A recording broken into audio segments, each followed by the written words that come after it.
नमस्कार दोस्तों, स्वागत है आपका हमारे इस चैनल पे जहाँ पर हम सीयूईटी जो प्रिपरेशन है उसको करने वाले हैं यहाँ पे, ठीक है? जिससे आपको क्या है रेगुलर कॉलेज में एडमिशन मिल जाएगा। यहाँ पे मैं आपको आपके होम साइंस का जो कुछ सिलेबस आपका था उसको करवाने वाली हूँ। सिलेबस की वीडियो ऑलरेडी बना चुकी हूँ, तो आई होप आपने वो वीडियो देख ली होगी क्योंकि आपको सिलेबस पता होगा, उसके बाद ही आप क्या कर पाओगे, अच्छे से जो ये सारी चीज़ें हैं उसको समझ पाओगे।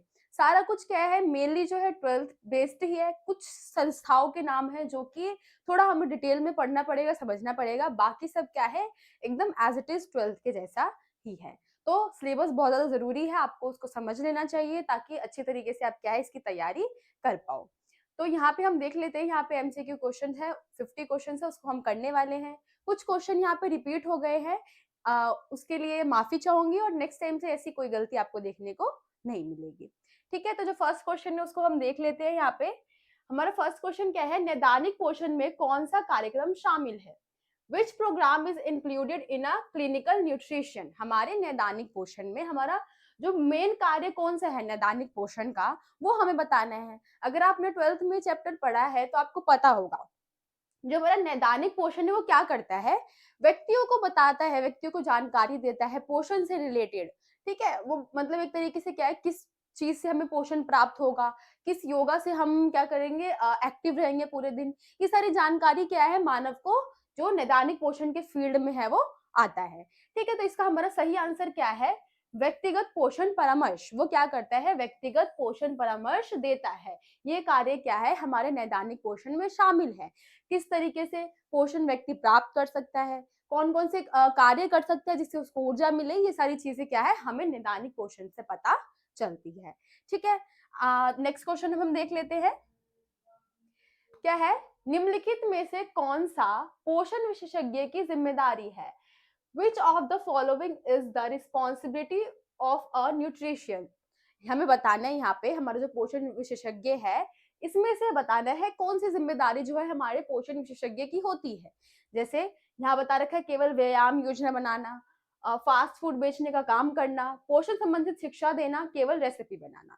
तो हमें पता है पोषण विशेषज्ञ क्या करेगा, हमें पोषण से रिलेटेड जो बातें हैं वो बताएगा।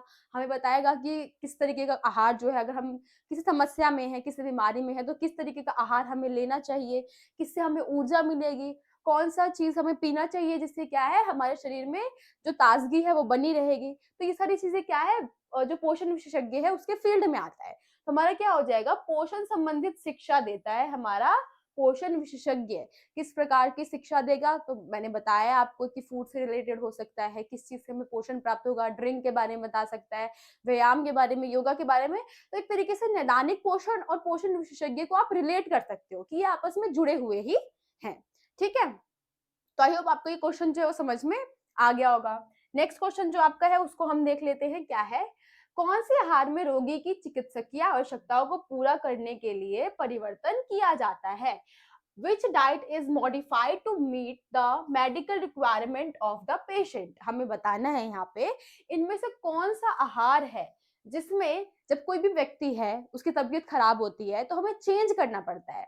अब यहाँ पे आप कंफ्यूज हो जाओगे, आपको लगेगा कि संशोधित आहार और नियमित आहार दोनों ही हो सकता है यहाँ पे, लेकिन ऐसा नहीं होगा। हमारा जो नियमित आहार है हमें उसमें चेंज करना पड़ता है, आपको पता है, क्योंकि संशोधित आहार क्या है, संशोधित का मतलब क्या है कि हम ऑलरेडी इसको चेंज कर चुके हैं। इसमें हम क्या कर सकते हैं, मॉडिफाइड डाइट है, ये ऑलरेडी हमने इसको चेंज कर दिया है। लेकिन हमारा जो नियमित आहार है, हमारा रेगुलर डाइट है, उसको हमें चेंज करना पड़ता है जब भी कोई व्यक्ति पेशेंट बनता है, क्योंकि हो सकता है कि कुछ ऐसा डाइट ले रहा हो जो उसके लिए ठीक ना हो, उसको सही तरीके से पोषक तत्व जो है उस डाइट से ना मिल रहा हो, तो हमें क्या करना पड़ता है, जो हमारी रेगुलर डाइट होती है, नियमित डाइट होती है, उसको चेंज करना पड़ता है। तो इसका सही आंसर क्या हो जाएगा, हमारा ए हो जाएगा। ठीक है, तो आई होप आपको ये क्वेश्चन भी समझ में आ गया होगा। नेक्स्ट अब देख लेते हैं, निम्नलिखित में से कौन सा आहार कमरे के ताप पर सामान्य द्रव अवस्था में रहता है? तो हमें क्या बताना है, विच of the following diet is the normally in liquid state at room temperature? अब हमें यहाँ बताना है कि हम इसमें से कौन सा जो हमारा आहार है कमरे के तापमान पर भी लिक्विड शेप में ही रहता है, लिक्विड टाइप में ही रहता है। तो कौन सा हो जाएगा हमारा, ऑब्वियस सी बात है, जो हमारा तरल आहार है, लिक्विड डाइट है, यही हमारा क्या है, कमरे के तापमान पे भी लिक्विड फॉर्म में ही रहेगा। ठीक है, अगर आप ध्यान दो तो ये सारी चीजें आपने क्या कर रखी है, 12th में समझ रखी है, कुछ भी अलग नहीं है, कुछ भी स्पेशल नहीं है इसमें, एज इट इज आपको सब कुछ देखने को मिलेगा। ठीक है, नेक्स्ट क्वेश्चन आपका जो है उसको हम देख लेते हैं। जन्म से लेकर 8 वर्ष तक की आयु अवस्था को माना जाता है। अब हमें बताना है कि the age from birth to 8 year is consider age, हमें बताना है इसमें कि हम जन्म से लेकर 8 वर्ष की आयु को किस में रखते हैं। इसका डिवाइडेशन भी आएगा, ठीक है, वो भी हम आगे देखेंगे। इसको हम क्या करते हैं, जन्म से लेकर जो हमारी प्रारंभिक बाल्यावस्था, वैसे इसका आंसर हो जाएगा, पहले इसको समझ लो। ठीक है, जन्म से लेकर 8 वर्ष की आयु को जो होती है उसको हम अर्ली चाइल्डहुड बोलते हैं। इसको भी हम 2 भागों में बांटते हैं, उसको हम आगे समझेंगे। ठीक है, तो आई होप आपको ये क्वेश्चन भी समझ में आ गया होगा। नेक्स्ट, कौन सी एक प्रकार की संस्थागत व्यवस्था होती है जिससे विशेष रूप से शिशुओं और छोटे बच्चों की घर में देखभाल करने वाले की अनुपस्थिति में वैकल्पिक देखभाल के लिए बनाया जाता है? क्या है? which is a type of institutional arrangement specifically designed to provide alternative care to infants and young children in the absence of a caregiver at home। हमें बताना है यहाँ पे कि क्या है, जब घर में कोई बड़ा उपस्थित ना हो तो ऐसे कौन से संस्था हमने ओपन कर रखे हैं जहाँ पे जो फैमिली वाले होते हैं वो क्या करते हैं, बच्चों को रखते हैं। जैसे कई घर में क्या है कि कोई एजेड व्यक्ति नहीं है, उनके घर में सिर्फ हस्बैंड वाइफ है, दोनों ही काम पे जाते हैं, तो क्या करेंगे, वो एक ऐसी संस्था होती है जहाँ पे वो बच्चे को रख देते हैं। उनकी भी एक टाइमिंग होती है, जैसे उनकी टाइमिंग हो गई 7 से 8 हो सकती है, सुबह 7 से रात के 8 बजे तक, सुबह 8 से रात के 10 बजे तक, इस तरह की उनकी टाइमिंग होती है। ठीक है, जहाँ पे वो क्या करते हैं, अपने बच्चों को रखते हैं और वहाँ पे पूरे दिन देखभाल उनकी की जाती है। तो हमारा वो क्या है, डे केयर सेंटर हमारा है। शिशु केंद्र क्रच में इतने देर तक के लिए बच्चों को नहीं रखा जाता है, बहुत कम ही ऐसे क्रच देखने को मिलते हैं। लेकिन जो हमारा डे केयर होता है, यहाँ पे क्या कर सकते हैं, हम अपनी सुविधा के अनुसार क्या कर सकते हैं, बच्चों को वहाँ पे दे सकते हैं। जैसे जॉब की टाइमिंग भी हमारी ऐसी ही होती है, सुबह 8 से रात के 10 बजे तक, यही ज्यादा से ज्यादा टाइम होता है, या इससे कम हो सकता है। तो क्या है, इतने टाइम तक डे केयर सेंटर वाले जो होते हैं वो बच्चों को रख लेते हैं और उनकी देखभाल करते हैं। ठीक है, नेक्स्ट, प्रारंभिक बाल्यावस्था विकासात्मक परिवर्तनों के आधार पर कितने भागों में बांटा जाता है? हमारी क्या है, प्रारंभिक बाल्यावस्था जो है, जैसे हमने आगे देखा था, एक क्वेश्चन आया था, 1 से लेकर 8 वर्ष की आयु को हम क्या बोलते हैं, उसको हम प्रारंभिक बाल्यावस्था बोलते हैं। इसको भी हम क्या करते हैं, कितने भागों में बांटते हैं, हमें वो बताना है। तो इसको हम क्या करते हैं, 2 भागों में बांटते हैं। ठीक है, early childhood can be divided into how many parts of the basic of development changes. तो इसको हम क्या करते हैं, 2 भागों में, दो तरीके से हम इसको डिवाइड करते हैं। ठीक है, आई होप आपको ये समझ में आ गया होगा। नेक्स्ट, जन्म से लेकर 1 वर्ष तक की आयु अवधि को हम क्या बोलते हैं? तो हमारा जो the age of period from birth to 1 year is called, इसको हम क्या बोलते हैं वो हमें बताना है। जैसे यहाँ बाल्यावस्था है, किशोरावस्था है, शैशवावस्था है, इनमें से कोई नहीं। तो हमारा क्या है, जन्म से लेकर 1 वर्ष की आयु को हम क्या बोलते हैं, शैशवावस्था कहते हैं। हमारा ऑप्शन क्या है, सी जो है वो सही हो जाएगा। ठीक है, आगे हम देख लेते हैं, खाद्य मिश्रण का क्या अर्थ है? What is meant by food adulteration? हमें यहाँ बताना है, खाद्य अपमिश्रण, खाद्य में किसी चीज को मिलाना, उसका क्या मतलब है वो हमें बताना है। यहाँ पे खाद्य पदार्थ को सुरक्षित रूप से भंडारण करना, ये तो नहीं होगा इसमें। यहाँ पे क्या है, किसी चीज को मिलावट की हमें यहाँ पर बात की जा रही है। कच्चे खाद्य पदार्थों का उपयोग, ये भी नहीं होगा। व्यंजन बनाना, ये भी नहीं होगा। हमारा क्या हो जाएगा, अनअधिकृत सामग्री को मिलाना। हमारा क्या है, ऑप्शन नंबर डी जो है वो सही हो जाएगा। हम यहाँ क्या कर रहे हैं, एक्स्ट्रा जो कोई मटेरियल है उसको हम क्या कर रहे हैं, फूड के अंदर, खाद्य के अंदर मिला रहे हैं, उसको हम क्या बोलेंगे, खाद्य अपमिश्रण बोलेंगे। ठीक है, नेक्स्ट, वे रासायनिक अथवा हानिकारक पदार्थ जो खाद्य प्रकृति रूप से पाए जाते हैं या अनजाने में मिला दिए जाते हैं, वे कहलाते हैं। अब हमें यहाँ बताना है, ऐसे खाद्य पदार्थ, दोज केमिकल्स और harmful substance which are found naturally in food और आर एडिड नोइंगली और अननोइंगली आर कॉल्ड। हमें यहाँ बताना है, हमने कोई चीज जो है फूड में मिला दिए, खाद्य पदार्थ में मिला दिए, चाहे वो गलती से हो या जानबूझकर हो, तो उसको हम क्या बोलेंगे वो हमें बताना है। तो उसको हम बोलेंगे रासायनिक संकट। ठीक है, उसको हम रासायनिक संकट बोलेंगे। या तो कोई भी चीज है हमने ऊपर से डाल दी है गलती से, ठीक, तो उसमें क्या हो जाएगा, वो एक तरीके से रासायनिक परिवर्तन हो जाएगा उसमें, तो रासायनिक संकट जो है वो हो जाएगा। इसके अंदर हमारा ऑप्शन नंबर सी जो है वो ठीक हो जाएगा, केमिकल हजार्ड जो हमारा ऑप्शन वो हो जाएगा। ठीक है, नेक्स्ट क्वेश्चन हम देख लेते हैं। पोषण का विशिष्ट क्षेत्र जो बीमारी के पोषण से संबंधित है कहलाता है। Those special field of nutrition which deals with the nutrition for illness is called, हमें बताना है पोषण का वो विशिष्ट क्षेत्र जो है जो कि बीमारी के पोषण से संबंधित है वो कहलाता है। हमें इसमें यही बताना है कि जो हमारा पोषण से रिलेटेड जो भी क्षेत्र है, पोषण से संबंधित है, उसको हम क्या बोलते हैं। मान लो कोई पोषण संबंधित बीमारी हमें हो गई है, तो अब हम जिसको दिखवाएंगे जो बीमारी है उस क्षेत्र को हम क्या बोलेंगे वो हमें बताना है। नैदानिक होगा यहाँ पे, ठीक है, नैदानिक पोषण, व्यवसायिक नैदानिक, आहार चिकित्सा, चिकित्सकीय पोषण उपचार। तो इसको हम मेनली किस में रखेंगे, चिकित्सकीय पोषण उपचार के अंदर रखेंगे। ठीक है, यहाँ पे हम एक तरीके से क्या है, पोषण जो है हमारा उसका ही उपचार करवाने के लिए जा रहे हैं। और किस लिए करवाने जा रहे हैं, तो चिकित्सकीय रूप से हम वहां पे उपचार जो है वो करवाने के लिए जा रहे हैं। ठीक है, तो हमारा ऑप्शन नंबर डी जो है वो ठीक हो जाएगा। ठीक, तो आई होप आपको ये क्वेश्चन समझ में आ गया होगा। इसमें मेन रूप से यही पूछा है कि वो विशिष्ट क्षेत्र हमें बताना है कि हमारे अंदर अगर मान लो किसी पोषक तत्व की कमी है, तो हम वहां जहां पर उपचार करवाने के लिए जाएंगे उस स्पेसिफिक क्षेत्र को हम क्या बोलेंगे वो हमें बताना है। तो उसको हम क्या बोलेंगे, चिकित्सकीय पोषण उपचार जो है वो कहेंगे। ठीक है, नेक्स्ट, निम्न में से कौन सी गैर संक्रामक बीमारी है। Which of the following is non communicable disease, हमें बताना है। हृदय रोग है, मधुमेह है, मोटापा, ये सभी। तो हम देखें वैसे तो ये सारे ही क्या है, एक तरीके से ना फैलने वाले रोग है। ना तो मधुमेह फैलता है, हमने बहुत कम ही सुना है ऐसा। तो या हृदय रोग हो गया, ये भी बहुत कम है कि हमें ऐसे देखने को मिले। या मोटापा हो जाए, मोटापा तो वैसे भी किसी को नहीं होता किसी के देखने से। तो ये सभी होगा आपका इसका आंसर, क्योंकि ये सारे ही क्या है, ना फैलने वाले रोग है। अगर आपको फिर भी कंफ्यूजन हो तो एक बार आप देख लेना, चेक कर लेना, बाकी मेरे हिसाब से ये सभी जो है इसके आंसर होंगे। ठीक है, नेक्स्ट क्या है, तरल आहार का उदाहरण हमारा कौन सा है। तो क्या है, an example of liquid diet हमें बताना है। खिचड़ी है, दलिया है, चपाती है, फलों का रस है। तो मेनली हम यहाँ तरल आहार की बात करें तो हमारा अब इसमें कंफ्यूज हो जाएंगे कि ये खिचड़ी, दलिया, फलों का रस, ये तीनों ही क्या है, एक तरीके से हम लिक्विड फॉर्म में इसको हम रख सकते हैं।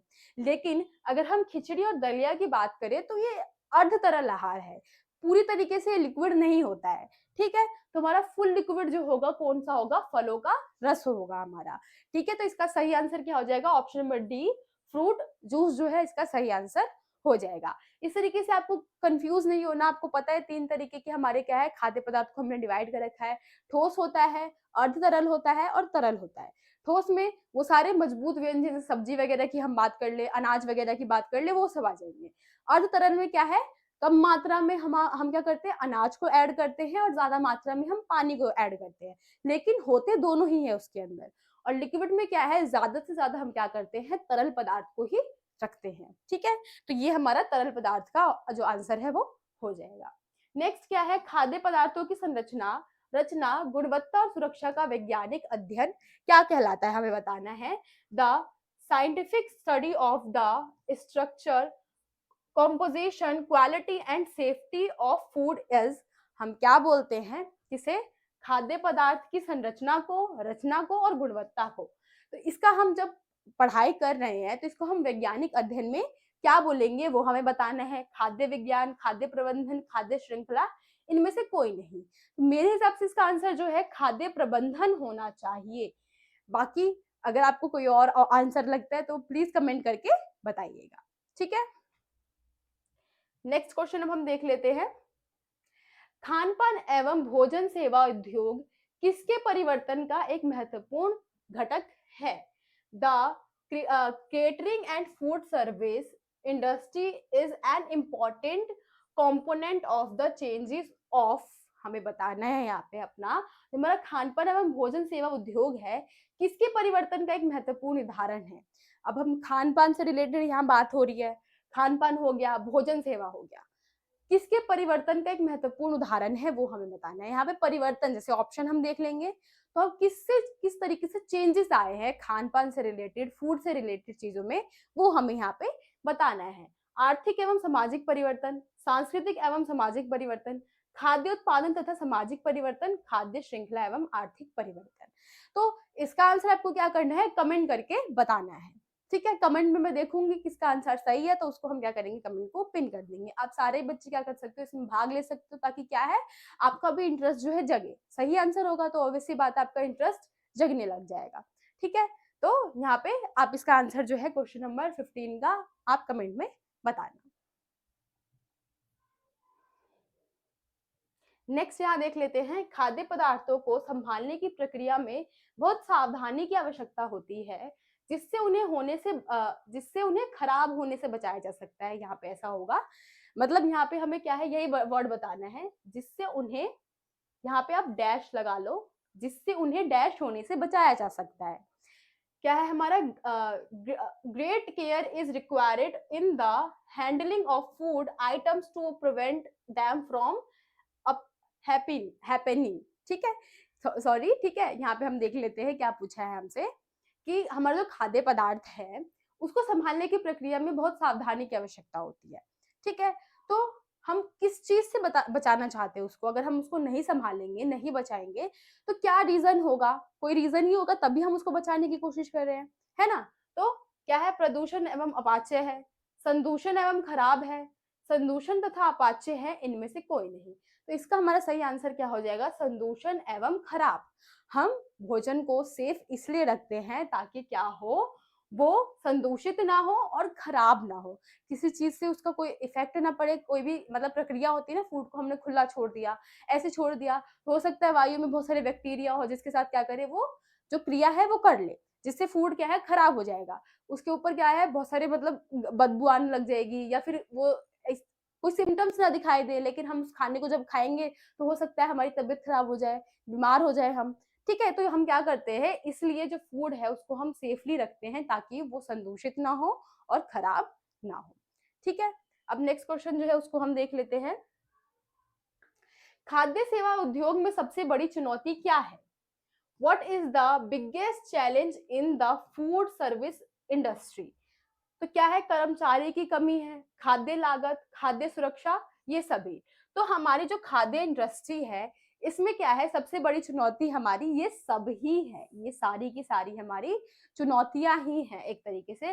कर्मचारी की कमी भी है, खाद्य लागत ज्यादा भी है, खाद्य सुरक्षा भी बहुत इंपॉर्टेंट रोल निभाता है, क्योंकि हम देखते हैं, अब हम नॉर्मल ही किसी रेस्टोरेंट की बात कर लिया, कोई बाहर ही हम मोमोज वगैरह के जो आप देखते हो लगे हुए रहते हैं इतने सारे, कुछ उसको क्या बोलेंगे, ठेले टाइप का कुछ लगा हुआ रहता है ना, तो उसमें क्या है, वो एक तरीके से बहुत खाद्य सुरक्षा तो वहां बिल्कुल भी नहीं होती, वो कहीं भी खड़ा कर देते हैं, आसपास गंदगी होती है जो कि देखने में भी अच्छा नहीं लगता, और उस जो मक्खी वगैरह जो उड़ रही होती है उसकी बैक्टीरिया जो है उसके अंदर चले जाते हैं, वो भी अच्छा नहीं होता है।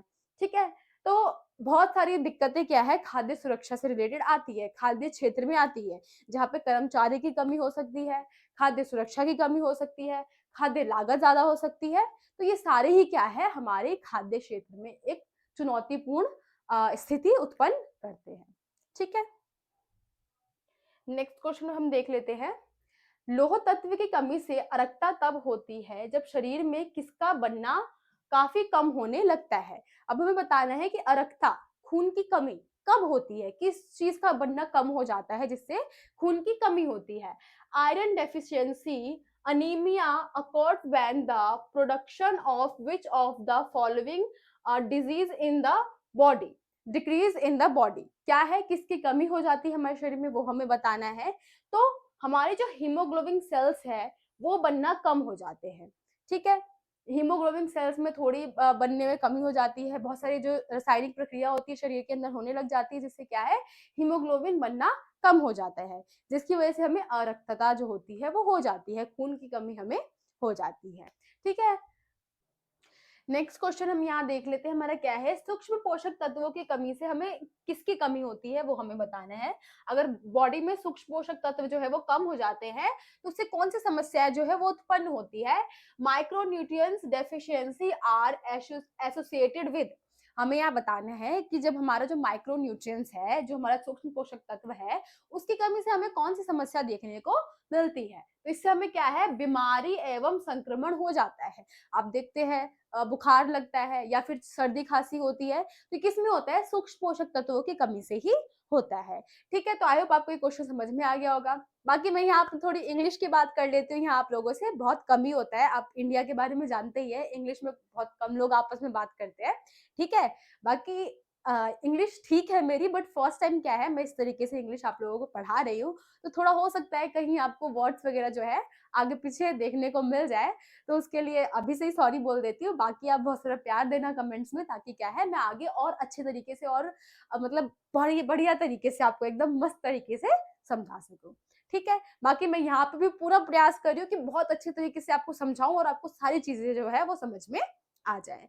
ठीक है, अब नेक्स्ट क्वेश्चन जो है उसको हम देख लेते हैं। क्या है, किस कार्यक्रम नीति द्वारा विभिन्न सांस्कृतिक एवं आहारी परंपराओं को अपनाया जा सकता है। यहाँ में बताना है कि ऐसी कौन सी कार्य नीति है, हम कार्य नीति की बात कर लेते हैं, कौन सी कार्य नीति है जिसको हम अपनाकर क्या कर सकते हैं, विभिन्न विभिन्न जो हमारे अब हमारा भारत देश है उसकी हम बात कर लेते हैं। बहुत सारे क्षेत्र है, उत्तर से दक्षिण की हम बात कर ले, पूर्व दक्षिण की हम बात कर ले, या पूर्व से हम पश्चिम की बात कर ले, इतने पूरे एरिया में क्या है भारत जो है वो फैला हुआ है। अब यहाँ पे क्या है, अलग अलग जगह पे आपको क्या है, अलग अलग फूड जो होगा, अलग अलग कल्चर जो है वो देखने को मिलेगा। ऊपर की हम बात कर ले, इनका अलग ही कल्चर होता है। इधर हम देख ले गुजरात, राजस्थान, इन सब की बात कर ले, इन लोगों का अलग ही कल्चर होता है। इधर हम बात कर ले, असम की बात कर ले, अरुणाचल प्रदेश की बात कर ले, इनका अलग कल्चर चल रहा होता है, अलग फूड होता है, अलग ट्रेडिशन होता है। नीचे हम आ जाए तो कर्नाटक, केरल, इन सब की बात कर ले, इन लोगों का भी क्या है, एक अलग ही कल्चर वगैरह जो है वो चलता है। तो हम क्या करें, ऐसी कौन सी नीति अपनाएं जिससे ये पूरा एरिया जो है, यहाँ का एरिया, या हम इससे बाहर के एरिया की बात कर ले, उस पूरे को हम कवर अप करें। जैसे आज हम देख रहे हैं, हमने क्या कर रखा है, बहुत बाहरी डिशेस जो है उसको हम खाते हैं। ठीक है, आजकल तो आम बात हो गई है, लेकिन ऐसे और भी हम कार्य नीति अपना सकते हैं, जिससे एक तरीके से हम क्या कर सकते हैं, इन सब चीजों को और आसान बना सकते हैं। तो हमारी कार्य नीति कौन सी हो जाएगी, भोजन आधारित कार्य नीति हो जाएगी। ठीक है, तो आई होप आपको ये क्वेश्चन जो है समझ में आ गया होगा। नेक्स्ट अब देख लेते हैं, पोषण एवं स्वास्थ्य का संबंध क्या है। What is the relation between nutrition and health. तो हमारा पोषण और स्वास्थ्य का संबंध ये है कि जब हमें पोषण जो है उचित मात्रा में मिलेगा तो हमारा स्वास्थ्य भी क्या है, एकदम सही रहेगा। तो ये क्या है, ऑप्शन नंबर जो सी है हमारा हो जाएगा कि सही पोषण से सही स्वास्थ्य में सुधार होता है। ठीक है, तो यही है रिलेशन हमारा कि अगर हमारा न्यूट्रिशन ठीक है तो हमारा हेल्थ भी अच्छा होगा। When nutrition is a good, तो हमारा हेल्थ भी क्या है, बहुत अच्छा रहेगा। ठीक है, तो यही रिलेशन क्या है हमारे पोषण और हमारे स्वास्थ्य में है। ठीक, नेक्स्ट क्वेश्चन हम देख लेते हैं, क्या है, किस प्रकार के कार्यक्रम पोषण शिक्षा का हिस्सा होते हैं। अब हमें बताना है कि कौन से कार्यक्रम, या हमने कार्यक्रम देखेंगे तो पोषण से रिलेटेड कौन से कार्यक्रम होते हैं वो हमें बताने हैं। ठीक है, which type of programs are part of nutrition education. तो क्या है, केवल खेल कार्यक्रम, केवल औषधि वितरण, केवल चिकित्सकीय उपचार कार्यक्रम, सामुदायिक स्वास्थ्य कार्यक्रम। तो वैसी बात है, ये फील्ड तो केवल केवल वाले तो आएंगे ही नहीं, क्योंकि हमारा क्या है, पोषण से संबंधित शिक्षा है, बहुत विस्तृत क्षेत्र में फैला होगा, जन सामान्य की बात हो गई पोषण से रिलेटेड, है ना। तो एक फील्ड में तो ये आएगा नहीं, तो वैसी बात है, ये इसका क्या हो जाएगा, हमारा सामुदायिक स्वास्थ्य कार्यक्रम इसका आंसर हो जाएगा। ऑप्शन नंबर डी क्या है हमारा सही हो जाएगा। ठीक है, नेक्स्ट अब देख लेते हैं, किसका लक्ष्य अल्प पोषण अति पोषण दोनों की रोकथाम करना है। हमें बताना है कि हमारा जो अल्प पोषण होता है, कुपोषण के दो प्रकार आपको पता है, एक अल्प पोषण होता है, एक अति पोषण होता है। अल्प पोषण में जब भोजन हमें उचित मात्रा में नहीं मिल रहा होता है, हमें हमारे शरीर में किसी चीज की कमी हो जाती है। और अति पोषण क्या है, जब हम क्या करते हैं, अपनी आवश्यकता से ज्यादा क्या है भोजन ग्रहण करने लग जाते हैं, उससे हमारा अति पोषण की समस्या उत्पन्न होती है। और दोनों ही क्या है, कुपोषण के प्रकार ही होते हैं। ठीक है, तो हमें बताना है कि क्या है कि इसकी रोकथाम कौन करता है, क्या है, सहकारिता एवं स्वास्थ्य, सामाजिक विकास एवं पोषण, जन पोषण एवं स्वास्थ्य, स्वास्थ्य एवं मूलभूत। तो इसकी बात हम कर ले तो हमारा जन पोषण एवं स्वास्थ्य जो है अल्प पोषण या अति पोषण जैसी बीमारियों की रोकथाम जो है वो करता है। ठीक है, whose aim is to prevent both under nutrition and over nutrition। तो हमारा सही आंसर क्या हो जाएगा इसका? ऑप्शन नंबर जो हमारा सी है वो हमारा सही हो जाएगा। ठीक है, अब जो नेक्स्ट क्वेश्चन है उसको हम देख लेते हैं। क्या है? जन स्वास्थ्य एवं पोषण है, हमें बताना है जन स्वास्थ्य और पोषण क्या है। ठीक है, public health and nutrition are, क्या हो जाएगा? जन स्वास्थ्य एक समग्र दृष्टिकोण है जो समाज के स्वास्थ्य को बढ़ावा देने और बीमारी के बोझ को कम करने पर केंद्रित है। पोषण जन स्वास्थ्य का एक महत्वपूर्ण घटक है। पोषण की स्थिति सामाजिक निर्धारक को प्रभावित करती है या उपरोक्त सभी। तो आपका क्वेश्चन नंबर 24 है, इसका आंसर भी आपको कमेंट में बताना है। ठीक है, कमेंट में बताइए, और जो जिसके 2-3 क्वेश्चन जो और होंगे उसको हम देखेंगे जो आपको कमेंट में बताने होंगे। ठीक है, इतना आप करोगे तो आपको क्या है, इंटरेस्ट जगेगा। जब आप खुद से बताओगे आंसर और आपके आंसर सही होंगे तो आपको काफी अच्छा भी लगेगा। ठीक है, तो इस क्वेश्चन का आंसर क्या है आपको कमेंट में बताना है। अब नेक्स्ट क्वेश्चन जो है उसको हम देख लेते हैं। पोषण का जन स्वास्थ्य में डैश योगदान है। पोषण का जन स्वास्थ्य में डैश योगदान है। Nutrition contribution to public health by, हमें यहाँ बताना है कि जो हमारा पोषण है वो जन स्वास्थ्य में क्या योगदान करता है। स्वास्थ्य में सुधार और रोगों की रोकथाम, केवल स्वाद बढ़ाना, केवल वजन बढ़ाना, केवल घटाना, सॉरी यहाँ पे घटाना है, व्यायाम को बढ़ावा देना। तो हमारा जो पोषण है वो जन स्वास्थ्य में स्वास्थ्य सुधार और रोगों की रोकथाम के बारे में हमें समझाता है, हमें इसकी जानकारी जो है वो देता है। तो सही आंसर क्या हो जाएगा? ऑप्शन नंबर ए जो है हमारा इनका सही आंसर हो जाएगा। नेक्स्ट क्वेश्चन हम देख लेते हैं। क्या है? आर्थिक एवं सामाजिक दृष्टिकोण से कमजोर परिवारों के बच्चों में किसकी अधिकता पाई जाती है? हमारे जो आर्थिक रूप से which of the following is found more in children of economically and socially weak families। हमें यहाँ बताना है वो बच्चे जो कि क्या है, सामाजिक एवं सामाजिक दृष्टिकोण से और आर्थिक रूप से क्या है, पिछड़े वर्ग के बच्चे हैं। उसमें हमें किस प्रकार की जो कमी है उन बच्चों में हमें देखने को मिलती है? वृद्धि मंदन, सामाजिक संरचना, बौद्धिक अक्षमता, इनमें से कोई नहीं। तो वृद्धि मंदन क्या है हमारा इसमें आ जाएगा। ना तो सही तरीके से उनका पोषण संबंधित विकास हो पाता है, हर चीज में उनको एक कोई ना कोई समस्या देखने को मिल ही जाएगी। जो बच्चे पूर्ण रूप से क्या है, सक्षम नहीं होते उनके फैमिली वाले खाना देने के लिए या फिर जो पोषण संबंधित चीजें होती है वो देने के लिए। ठीक है, तो आपका सही आंसर क्या हो जाएगा? ऑप्शन नंबर ए जो है इसका सही आंसर हो जाएगा। नेक्स्ट अब यहाँ देख लेते हैं कौन सी समस्या ऊर्जा एवं प्रोटीन के अपर्याप्त अंतर्ग्रह से उत्पन्न होती है। जब हमें अपर्याप्त प्रोटीन और ऊर्जा की कमी हो जाती है तो उससे कौन सी समस्या जो है उत्पन्न होती है? प्रोटीन ऊर्जा कुपोषण, प्रोटीन स्तर की कमी, संक्रमित ऊर्जा सुपोषण, इनमें से कोई नहीं। तो प्रोटीन स्तर की कमी जो है वो हो जाती है। ठीक है, तो आई होप आपको ये जो क्वेश्चन है वो समझ में आ गया होगा। नेक्स्ट क्वेश्चन जो है उसको हम देख लेते हैं। क्या है? निम्नलिखित में से कौन सा पोषण विशेषज्ञ की जिम्मेदारी है? इनमें से हमें बताना है पोषण विशेषज्ञ की जिम्मेदारी कौन सी है। तो केवल व्यायाम योजना बनाना, फास्ट फूड बेचने का काम करना, पोषण संबंधित शिक्षा देना, केवल रेसिपी बनाना। तो ये क्वेश्चन हम आगे देख चुके हैं, यहाँ रिपीट हो चुका है ये क्वेश्चन। तो इसका आंसर हमने क्या बताया था? सी, पोषण संबंधित शिक्षा देना। ठीक है, नेक्स्ट क्वेश्चन हम जो है उसको हम देख लेते हैं।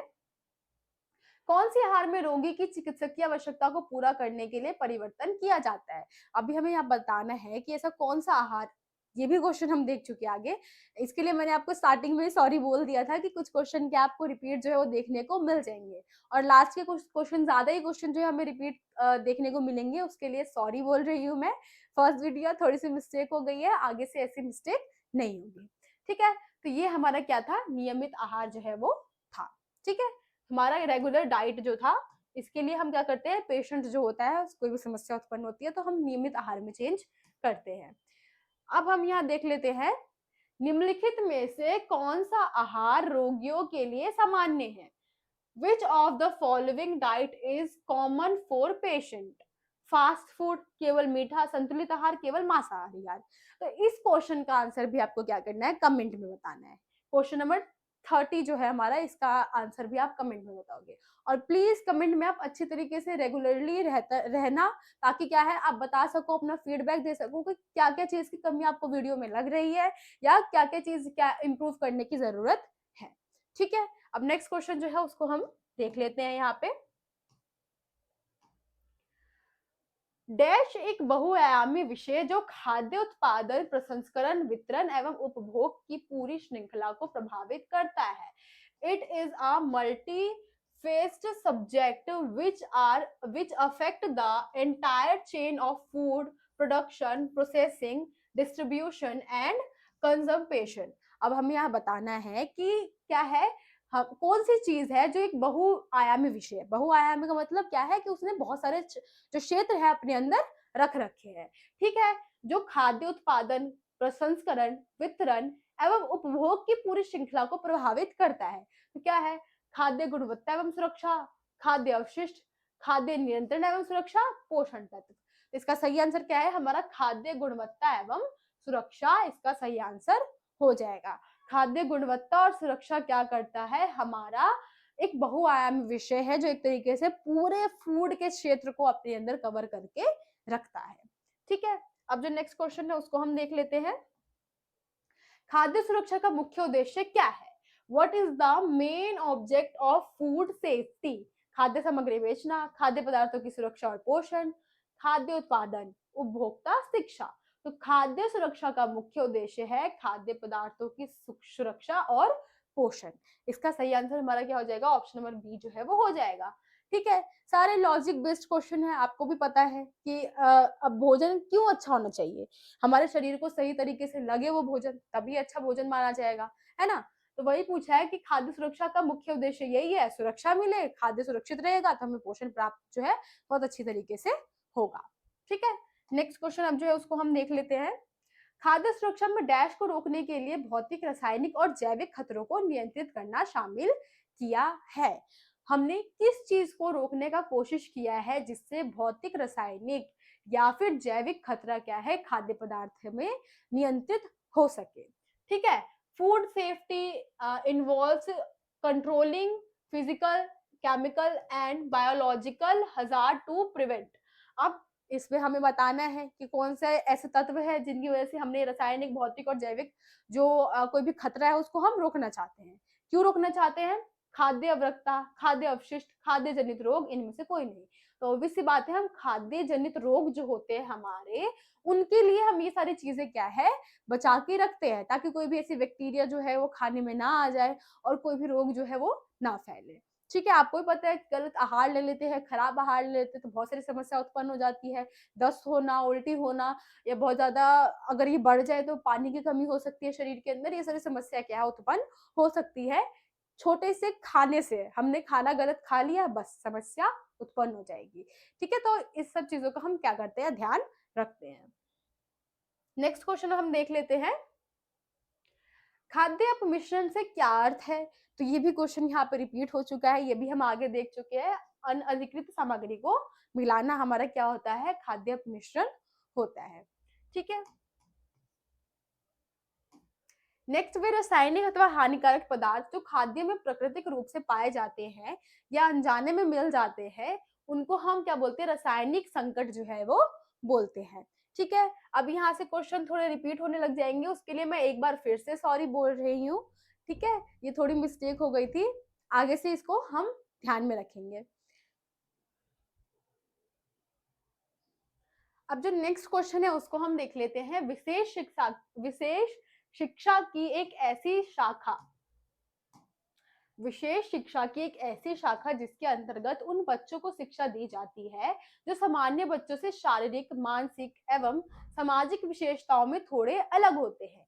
अब यहाँ पे उन बच्चों की बात की जा रही है जो स्पेशल बच्चे होते हैं, उनकी बात हो रही है यहाँ पे, जो कि क्या है पूर्ण तरीके से मतलब अब हमसे कोई ना कोई उनके अंदर जो समस्याएं उत्पन्न होती है, जैसे या तो हम बोल सकते हैं कि शारीरिक कोई समस्या हो सकती है, मानसिक रूप से कोई समस्या हो सकती है। तो उन बच्चे को हम जो दे रहे हैं उनको हम क्या रखते हैं, किस में रखते हैं, उसको हम क्या बोलते हैं। ठीक है, जो भी फील्ड में हम इनको पढ़ा रहे हैं, अब जो बच्चे स्पेशल है, किसी तरीके से मानसिक कोई दिक्कत हो रही है, उसको शारीरिक कोई दिक्कत हो रही है, तो जब हम उस पढ़ाई जो उस बच्चे को समझा रहे हैं, तो किस फील्ड से हम उसको समझाने का प्रयास कर रहे हैं, हमें यहाँ पे वो बताना है।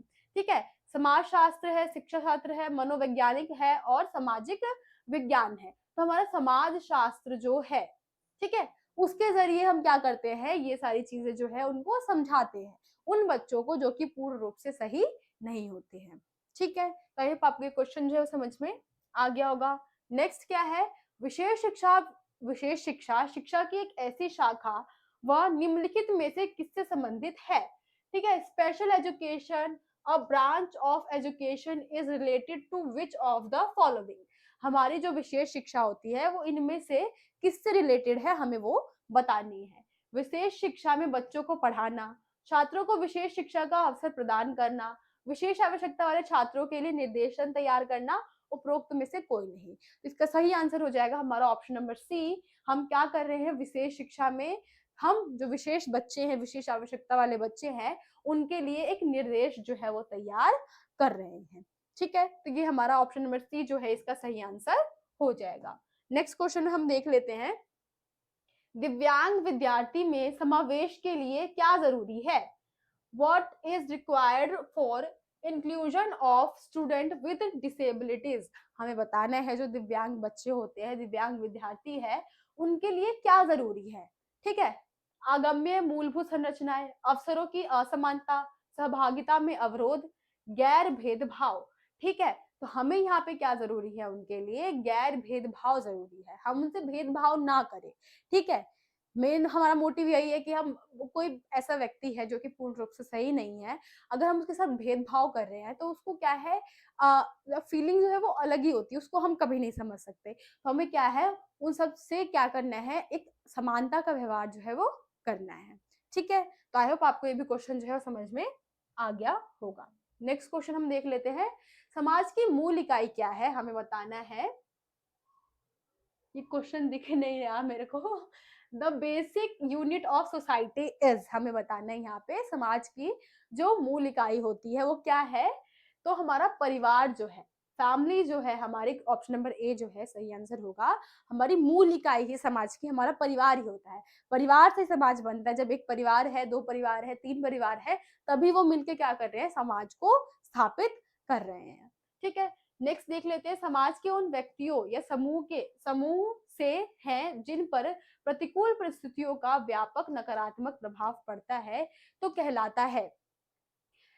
It refers to those individual और groups of society who are adversely affected by किसी भी तरीके की कोई भी समस्या जो है बच्चों को आई है, वो हमें मेनली यहाँ पे बताना है। जैसे कि समाज में अब बहुत सारी ऐसी मतलब हमें स्टेज देखने को मिलते हैं जहाँ पे बच्चे की क्या है, बहुत सारी समस्याएं होती है, उत्पन्न होती है। अब सिर्फ वो बच्चा ही नहीं हो सकता, संवेदनशील समूह की हम यहाँ बात कर ले तो यहाँ बच्चा भी आता है, यंग व्यक्ति जो होता है वो भी आता है, या कोई बुजुर्ग व्यक्ति होता है वो भी आता है। ठीक है, किसी प्रकार की समस्या जो है उनको देखने को मिल रही है, कोई भी मानसिक रूप से समस्या उनको देखने को मिल रही है।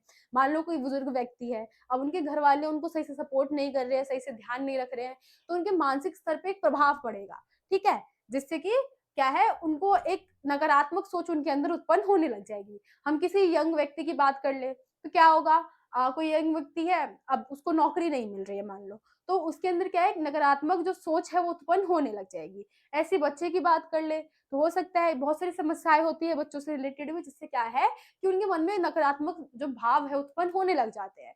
तो उस ग्रुप को हम क्या बोलते हैं, हमें मेनली ये बताना है, जिसको किसी तरीके से समाज ने, सोसाइटी ने क्या किया है, अलग कर दिया है। उन ग्रुप को हम क्या बोलते हैं, उन लोगों को हम क्या बोलते हैं, तो हम क्या कहेंगे, उनको संवेदनशील समूह बोलेंगे। वो संवेदनशील समूह से आते हैं क्योंकि उनकी समस्या क्या है, हम लोगों से थोड़ी अलग होती है। उनकी स्थिति क्या है, ऐसे रोग, ऐसी समस्याएं उनको होती है जो कि बाहरी रूप से नहीं होती, आंतरिक रूप से होती है। ठीक है, तो आई होप आपको ये भी क्वेश्चन जो है वो समझ में आ गया होगा। नेक्स्ट क्वेश्चन हम यहाँ देख लेते हैं, किशोर न्याय अधिनियम हमने किस वर्ष में लाया है। अब ये जो क्वेश्चन है ये भी आपको क्या है, कमेंट में इसका आंसर जो है वो बताना है कि हमने किशोर अधिनियम को कब लागू किया है, जिससे आपको ये जो है, आप थोड़ा सर्च वर्च करो और आपको इसकी डेट जो है वो अच्छी तरीके से याद हो जाए। ठीक है, ये क्वेश्चन भी आपको खुद से बताना है। इंपॉर्टेंट क्वेश्चन है, आप खुद से करोगे तो आपको डेट जो है वो याद हो जाएगी। ठीक है, नेक्स्ट हम यहाँ देख लेते हैं संस्थागत कार्यक्रम और बच्चों के लिए प्रमुख कार्यक्रम कौन से हैं। तो यहाँ पे हमें बताना है कि बच्चों के लिए जो हम संस्थागत कार्यक्रम की बात कर ले, ठीक है, वो कौन से हमारे, तो what are the institutional programs and major programs for children. बच्चों के लिए कौन से है, समकेतिक बाल विकास सेवाएं, एसओएस बाल गांव, किशोर बाल गृह, उपरोक्त सभी। इसका सही आंसर हमारा हो जाएगा उपरोक्त सभी, क्योंकि ये सभी क्या करते हैं, ये बच्चों से रिलेटेड ही हमारे संस्थाएं हैं। ठीक है, तो उपरोक्त सभी इसका आंसर हो जाएगा। अब नेक्स्ट क्वेश्चन जो है उसको हम देख लेते हैं, भारत में पहला एसओएस बाल गांव कब स्थापित किया गया था। इस क्वेश्चन का आंसर भी आप मुझे सर्च करके बताओगे, आपको पता है तो अच्छी बात है, नहीं तो सर्च करके बताओगे, ताकि आपको क्या है, ये क्वेश्चन भी अच्छी तरीके से याद हो और आपके दिमाग में बैठ जाए ये जो डेट है। ठीक है, भारत में किस आयु के व्यक्ति को वशिष्ठ वृद्धजन नागरिक में माना जाता है। तो हम क्या करते हैं, 60 वर्ष या इससे अधिक आयु के व्यक्ति को हम किस में रखते हैं, वशिष्ठ नागरिक में, वरिष्ठ नागरिक में रखते हैं। ठीक है, अब नेक्स्ट क्वेश्चन जो है उसको हम देख लेते हैं, वशिष्ठ नागरिक की जनसंख्या के दृष्टिकोण से भारत विश्व में कौन से स्थान पर है। तो हमारा भारत जो है वशिष्ठ नागरिकों की स्थिति में हमारा भारत दूसरे स्थान पर है। ठीक है, ये भी आपको याद रखना है, ये भी इंपॉर्टेंट है, हो सकता है आपसे एज इट इज ये क्वेश्चन जो है वो पूछ लिया जाए। ठीक, नेक्स्ट क्वेश्चन हम देख लेते हैं, बुजुर्गों को किस कारण से संवेदनशील समूह माना गया है, for which reasons the elderly are consider a valuable group. तो क्या है, हमें बताना है स्वास्थ्य संबंधित कारणों से, ये ऑप्शन थोड़ा ऊपर नीचे हो गया है, ये यहाँ पर आएगा। ठीक है, सामाजिक आर्थिक कारणों से, इनमें से कोई नहीं, या ए और बी दोनों। तो इसकी हम बात कर ले यहाँ पे, तो मोस्टली हम देखें तो हो सकता है इसका आंसर स्वास्थ्य एवं संबंधित कार्यों से, लेकिन हम सामाजिक और आर्थिक कारणों को भी इसमें रख सकते हैं। मान लो किसी घर में बुजुर्ग है, अब उनकी स्थिति ठीक नहीं है, अब बुजुर्ग को मतलब अब एज हो चुकी है, तो दवाई का खर्चा हो सकता है, या कोई ऐसी चीज इच्छाएं वगैरह हो सकती है उनके अंदर उत्पन्न हो, लेकिन अब उनके घर वाले क्या कर रहे हैं, आर्थिक स्थिति की वजह से वो चीजें पूरी नहीं कर पा रहे हैं, तो हम क्या कर सकते हैं, इसमें आर्थिक स्थिति को भी रख सकते हैं। तो सही आंसर क्या हो जाएगा हमारा, जब ये नीचे आएगा यहाँ पे, तो ये ऑप्शन सी बन जाएगा और ये बी बन जाएगा। तो ये ऑप्शन क्या है हमारा सही हो जाएगा, जिसमें ए और बी दोनों ही ठीक होंगे, हमारा ये और ये दोनों ही ठीक होगा। ठीक, नेक्स्ट क्वेश्चन हम देख लेते हैं, नीति निर्माण और कार्यक्रम विकास में कौन सा कार्यक्रम शामिल है। अब हमें बताना है हमारे जो नीति निर्माण है या कार्यक्रम विकास है, किस तरीके से विकास कर रहे हैं, किसी की जो एक हम बोलते हैं ना नींव रखना, नींव की निर्माण कर रहे हैं, वो सारी चीजें हमें इसमें बतानी है कि वो किस क्षेत्र में आते, किस कार्यक्रम में शामिल है, हमें वो बताना है। Which of the following programs are included in a policy formulation and program development। ठीक है, हमें बताना है यहाँ पे कि ये जो प्रोग्राम है वो किस फील्ड में आएंगे, कौशल विकास कार्यक्रम, मनोरंजन विकास कार्यक्रम, स्वास्थ्य कार्यक्रम, ये सभी। तो ये सभी होंगे इसके आंसर, ऑप्शन नंबर डी क्या है इसका सही आंसर होगा, क्योंकि हम क्या कर रहे हैं, नीति निर्माण कर रहे हैं, विकास कार्यक्रम कर रहे हैं। विकास कार्यक्रम में सिर्फ यही नहीं है कि आपको पोषण संबंधित चीजों के बारे में बता दिया फिर तुम विकास करते रहो, ऐसा नहीं है। विकास तब होगा जब लाइफ में वो सारी चीजें आएंगी जो कि हमें जो एक आदमी को जरूरत होती है, जिसमें मनोरंजन भी हो सकता है, स्वास्थ्य कार्यक्रम भी हो सकता है, कौशल विकास भी हो सकता है, खेल कूद भी हो सकता है, या कोई अन्य एक्टिविटीज भी हो सकती है। ठीक है, तो ये सभी क्या है इसका सही आंसर हो जाएगी। नेक्स्ट हम देख लेते हैं किशोर न्याय वाला, ये हम पहले ही देख चुके हैं। ठीक है, और ये समाज विकास की मूल इकाई हमने परिवार, ये भी हमने पहले देख लिया था। इस क्वेश्चन का आंसर आपको कमेंट में बताना है। ठीक है, नेक्स्ट हम देख लेते हैं यहाँ पे संस्थागत कार्यक्रम और बच्चों के लिए प्रमुख कार्यक्रम कौन कौन से हैं, तो ये भी क्वेश्चन हम पहले देख चुके हैं। कुछ क्वेश्चन आपको रिपीट जो है वो देखने को मिले हैं, उसके लिए मैं फिर से माफी मांगती हूँ। ठीक है, आगे से ऐसी कोई भी गलती नहीं होगी। आई होप आपको सारे ही क्वेश्चन समझ में आए होंगे और सारे ही क्वेश्चन आपने अटेम्प्ट भी किए होंगे, और कुछ क्वेश्चन के आंसर जो मैंने छोड़ दिया आप कमेंट में भी उसको अच्छी तरीके से बताएंगे। ठीक है, मिलते हैं आपसे अगली वीडियो में, जब तक के लिए थैंक यू।